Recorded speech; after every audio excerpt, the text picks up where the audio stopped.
Terima kasih Datuk Pengerusi. Saya akan mula dengan merujuk kepada butiran 030500 pihak berkuasa pembangunan dan pelaburan Sabah sedia dan butiran 00113 pembangunan koridor. Datuk Pengerusi, saya ingin bertanya kepada Yang Berhormat Menteri daripada 933.9 juta jumlah peruntukan untuk pembangunan koridor, berapa banyak yang telah diperuntukkan bagi koridor pembangunan Sabah, Sabah Development Corridor, SDC.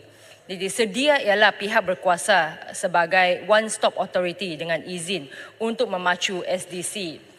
Peruntukan yang besar telah diperuntukkan kepada sedia dan SDC setiap tahun untuk memenuhi keperluan pembangunan Sabah dan ianya hanya melalui SDC.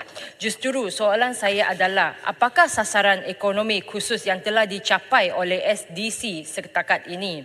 Selama bertahun-tahun Sabah telah bergelut dengan isu ekonomi dengan salah satu pertumbuhan KDNK yang terendah dan kadar pengangguran tertinggi antara semua negeri di negara ini. Adakah kementerian telah menjalankan sebarang semakan dan penilaian semula terhadap keberkesanan SDC? Mengapakah Sabah masih belum menampakkan peningkatan yang ketara selepas SDC telah dilaksanakan selama 15 tahun? Jadi sebagai contoh, pelan tindakan SDC 2.0 bertujuan untuk membawa 70,000 peluang pekerjaan dan 95 bilion pelaburan swasta ke Sabah menjelang tahun 2030.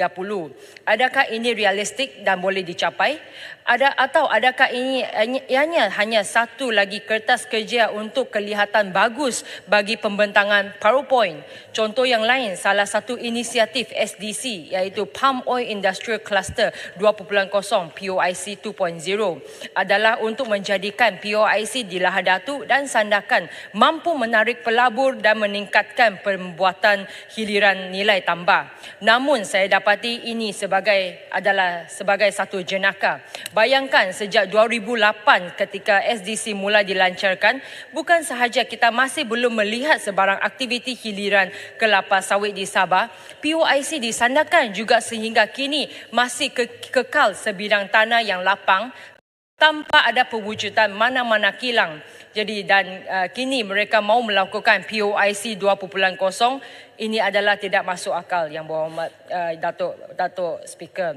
Jadi saya menyeru kepada Menteri untuk melihat semula struktur dan model SDC ini dan jika perlu merombak dan mengubah keseluruhan konsepnya agar ia benar-benar membawa perubahan yang positif kepada Sabah. Satu-satunya faktor yang terpenting yang mempengaruhi pembangunan di Sabah pada masa ini ialah kekurangan bekalan elektrik dan air yang stabil. Mungkin sedia harus bermula dengan mencari pelaburan dalam sektor ini secara aktif. Inisiatif ini diperkenalkan oleh SDC semasa adalah sangat luas dan umum sehingga tiada tumpuan atau keutamaannya yang dapat dilihat. Jadi butiran kedua saya merujuk kepada 00108 program pembangunan dan butiran 93500 program projek pembangunan ekonomi di mana sebanyak 1.265 bilion telah diperuntukkan di bawah dua butiran ini. Saya ingin minta Yang Berhormat Menteri menyatakan secara terperinci apakah skim khususnya atau inisiatif yang telah dikenal pasti dan dirancang untuk Sabah bagi membolehkan ekonominya membangun selari atau sama dengan Semenanjung.